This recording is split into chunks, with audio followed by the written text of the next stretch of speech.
Welcome back to the next episode of the Keto Naturopath. This is a podcast on YouTube, the first that we're doing. So just to sort of put it all out there is that all of our old podcasts are going to be started again also on this channel on YouTube sequentially from the very first one we did all the way up to last week. At the same time, every Thursday will be a new podcast. So there'll be 2 old per week and 1 new per week. And that's how we're going to roll forward on the podcast. So what's the point of doing a podcast versus a YouTube? Well, what I find is a podcast, I've always felt this way about the podcast. It was just me and the microphone, my thoughts, and maybe I have some documents in front of me, and maybe I'm looking at something on the screen. Maybe I'm interviewing somebody, but it's much more conversational. I'm not going to get stuck on a PowerPoint that I had to put together or some particular graph. If there's anything like that, I'm just going to call it from memory, or I'll possibly have it in front of me to refer to. But mostly I want to keep it as a conversation that I'm talking to you personally, right in your ear, wherever you are, in the car or in the kitchen, maybe out for a jog. That's fine, because there's a lot of topics that just need to be talked about, and we don't need the minutia of the details to present this. This isn't a dissertation. This isn't my thesis. This is me sort of squeezing out from the sponge of my experience things that I think were either being misrepresented currently in medicine, especially on YouTube. YouTube is like, wow. And I feel there needs to be a degree of authenticity sort of injected into that conversation, as well as experience counts for something. Having done something for 20 plus years, more than a couple decades, ooh, it hurts to say that, that is something, because you learn the nuances of certain issues. You know that things are not black and white, but how to guide people out of the morass of their ill health, let's say, to solid ground where they kind of know some basic things that they can do to pull themselves back. Nothing is a guarantee, by the way. So when we talk about a study this or a study that, nothing is a guarantee. We are a large population of people, and I do believe we are very genetically different enough. And so, I talk about SNPs, single nuclear polymorphisms, and that's vital to how I look at people. It's not the definitive way, but it has to be a variable in the conversation of what are we going to do about this person on their situation, whatever that thing is that they're here to see me for. So I do want to go into the idea of SNPs and how you would use them, where you would look for them, and perhaps how you can interpret them on their own. I don't feel I have to be the guy interpreting it for you. You probably will need somebody or other to help you jump into this, speaking of morass, a lot of numbers and a lot of what the heck does this mean? But once you sort of get the basics straightened out, you're pretty much on your own, or at least the quality of your questions will become much more specific to you, and you'll get to understand more about why some SNPs are much more important than others. And therefore, when you say that there's a priority, you look for certain areas that may be problematic.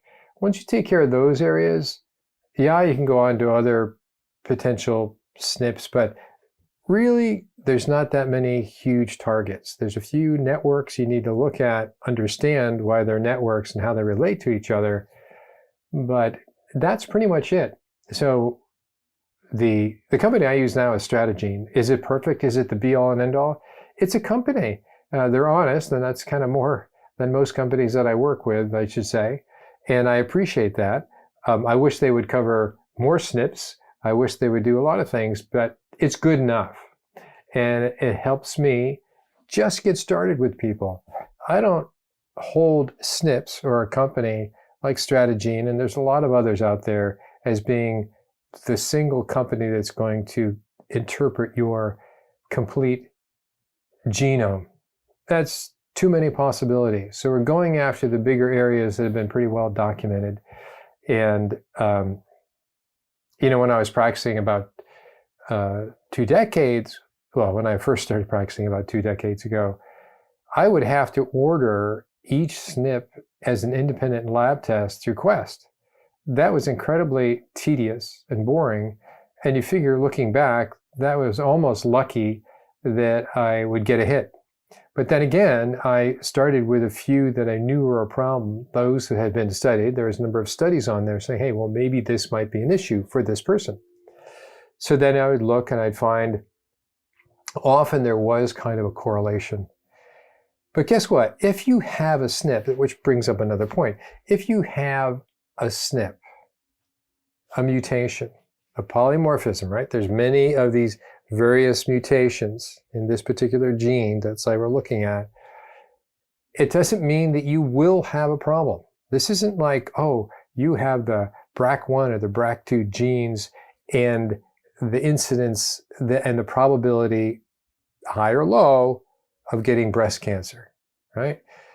That's the certainty that you have a certain mutation that leads to X of a problem, BRCA1, BRCA2, for instance, really depends on a word called penetrance, and that is a genetic word, penetrance. So a high penetrance.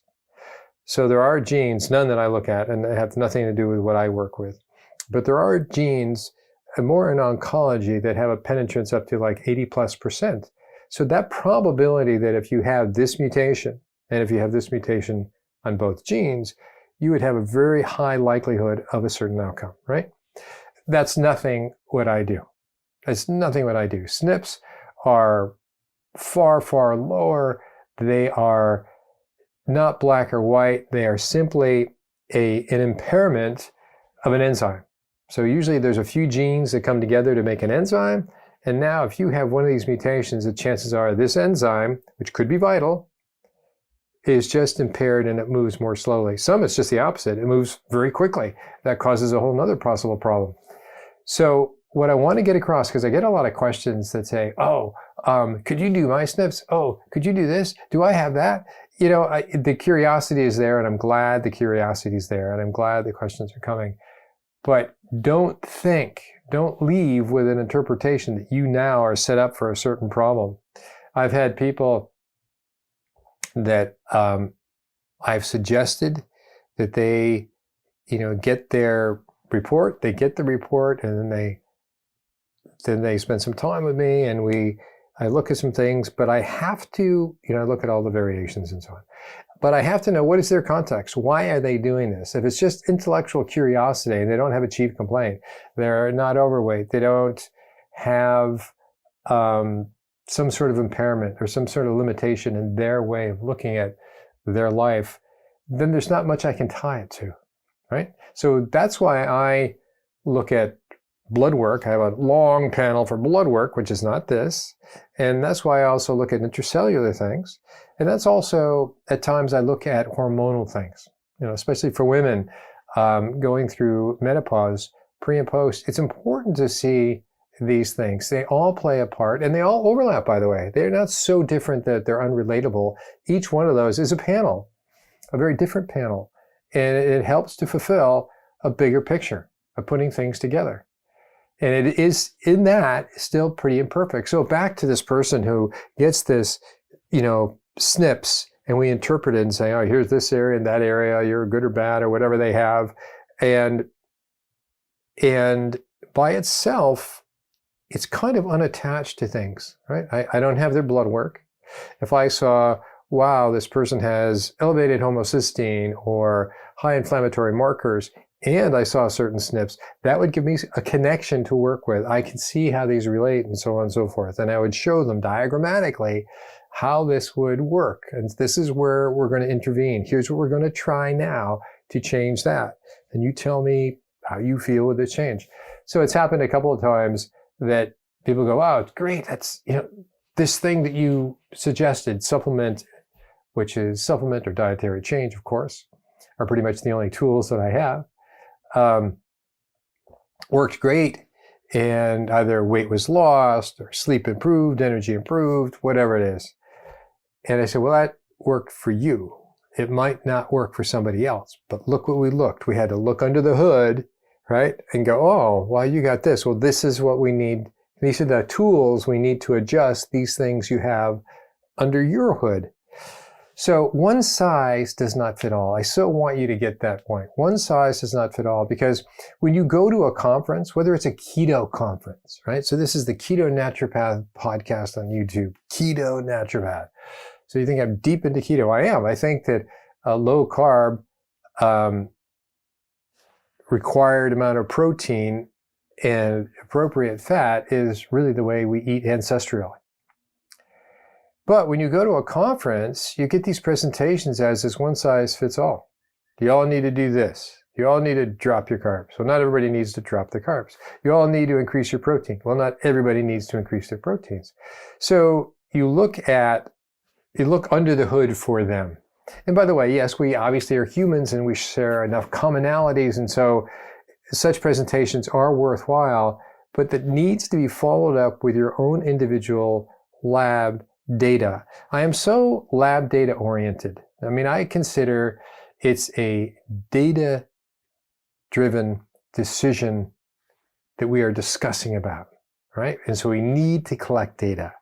If we're just having a pie in the sky, I have actually people call me that have known me over the last 20 or 30 years.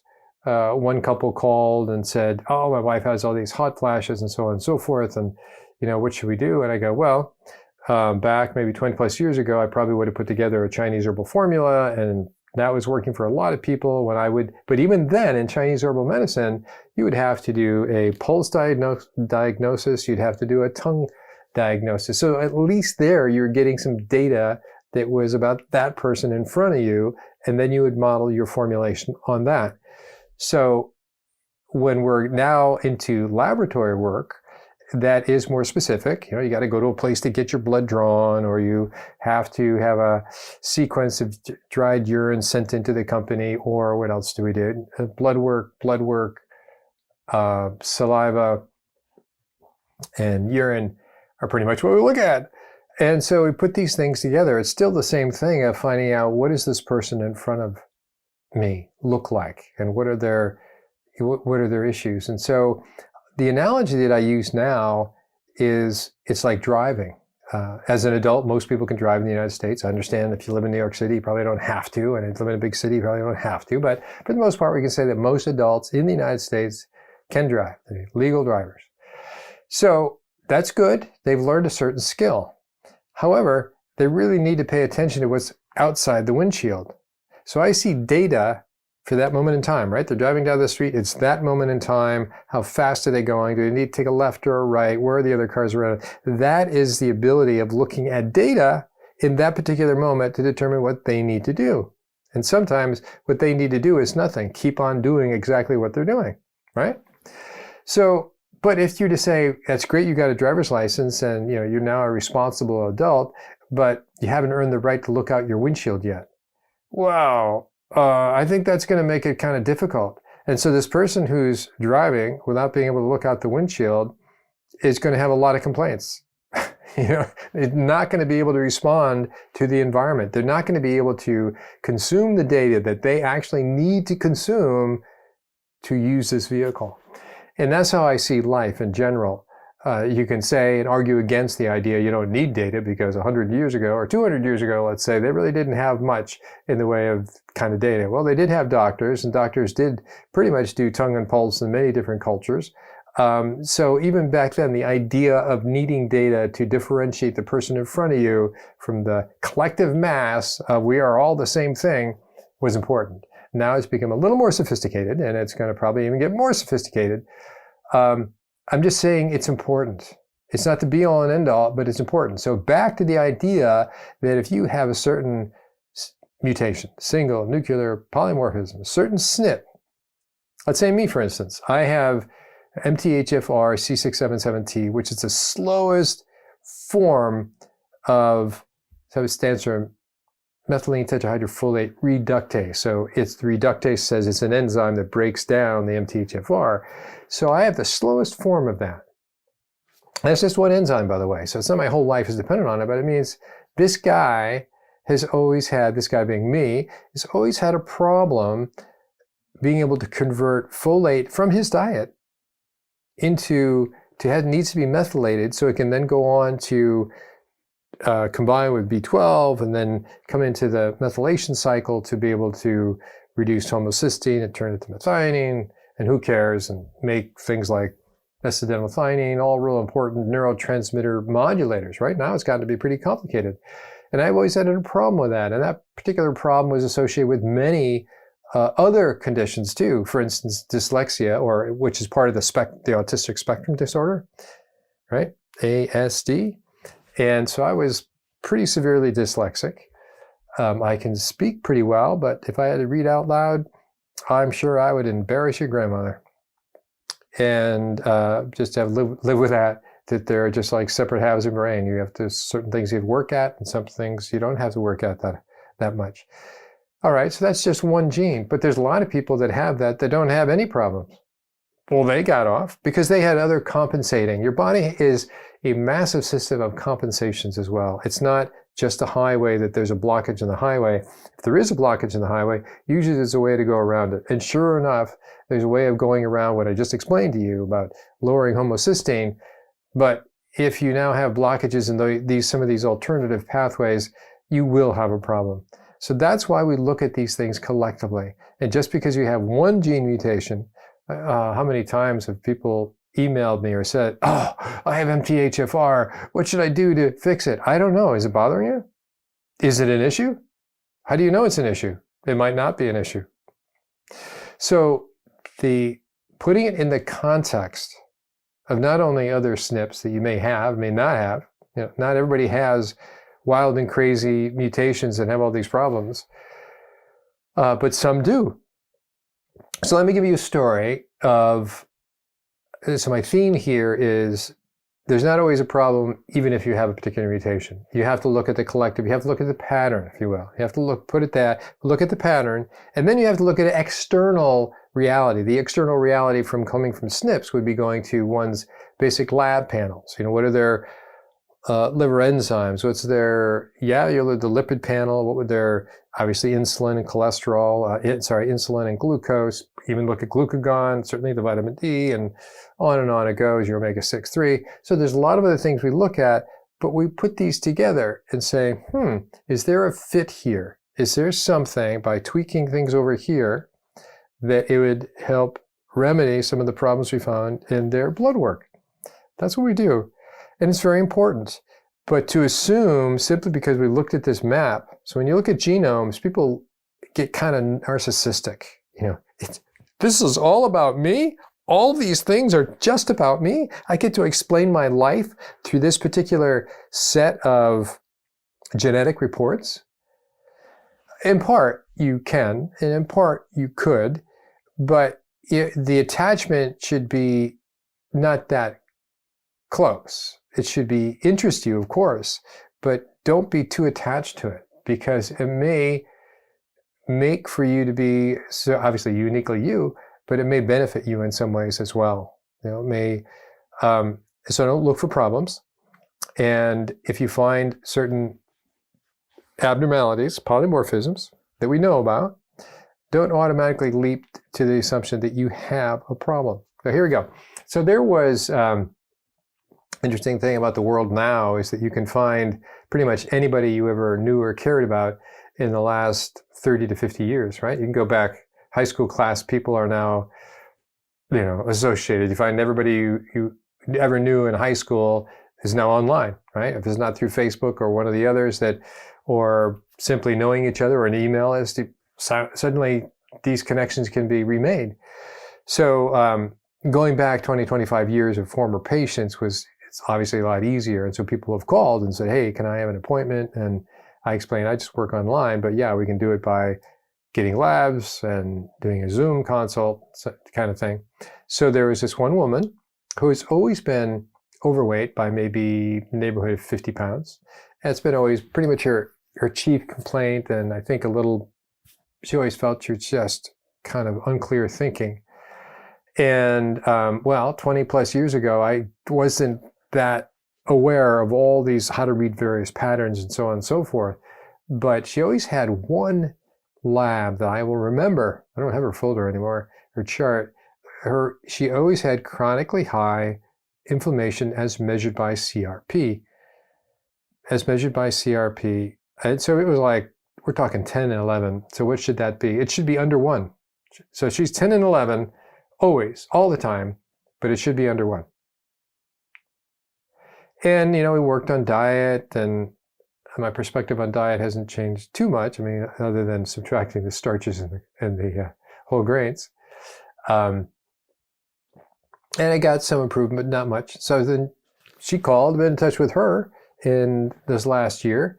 And I can, when somebody sees you so often, you can almost remember every page in their chart. And sure enough, I said, what we need to do is a SNP report, if you will, or a genomic analysis, and just take a look if there was any associations there. And sure enough, I did find a pattern that is very specific. And she always had fatty liver, was non-alcoholic fatty liver. So that's now become a thing, especially if you watch the recent YouTubes. Non-alcoholic fatty liver. And so what is non-alcoholic fatty liver about? Well, it's about, if you keep on having it, eventually your liver sort of starts to die. And then you basically suffer the consequences of a dying liver, which is, it could be psychiatric, because as your liver starts to die, you can't get rid of all the toxins and so on and so forth. But before all that kind of extreme points happen, usually it's difficulty with losing weight. Usually it's with history of gallstones. Usually it's perhaps an uncomfortable menopause, if they're old enough to have that. So I knew her premenopausal, now I know her postmenopausally. But it was such a fit for her personality to look at, and we were looking at mutations that were not MTHFR, but she had some of those too. That's a problem. It's a contributing problem, if you will. But I think the heart of her issue was the fact that she couldn't make her own choline, and that has to do with a number of SNPs, I can say now, right? A number of SNPs that has to do with if you don't have choline in your diet, that humans should be able to, and the perfect humans should be able to make about 30% of their daily requirement for choline. Because choline's acetylcholine, and it's used for a lot of things. It's used in the membrane of all the cells, so it has so many different purposes. Having a self-induced method to make your own choline is a good thing, right? It's like a battery. It's like a battery, or having an extra gas tank. If you think of a car, an extra gas tank. But for instance, we have a Prius, and so we're never stuck with just gas. We can sit in traffic forever and it doesn't burn any gas. And there's that battery, which is the backup. It gives us mobility. And so the mobility that you get as a human by being able to make your own choline is phenomenal. You can take your own acetylcholine with you, right? You don't have to eat minute by minute to keep it being created. So it has to do with that. But so now her history started to go together. But I knew her history, right? Because I had seen her so many times before. And so I now, had a pretty comfortable way of being able to interpret some of these things. So I thought, this is the heart of your problems. It really is. And so what's the remedy there? Well, the remedy there is she needs more choline than other people. And there's other people like her, by the way, that have, because she can't generate her own, or very much of it, she now is 100%, nearly 100% dependent on her ability to eat her choline. Eating choline would be egg yolks, it would be liver, and there's other sources too. But, it suddenly made sense, but it took 20 plus years to get to that to make sense.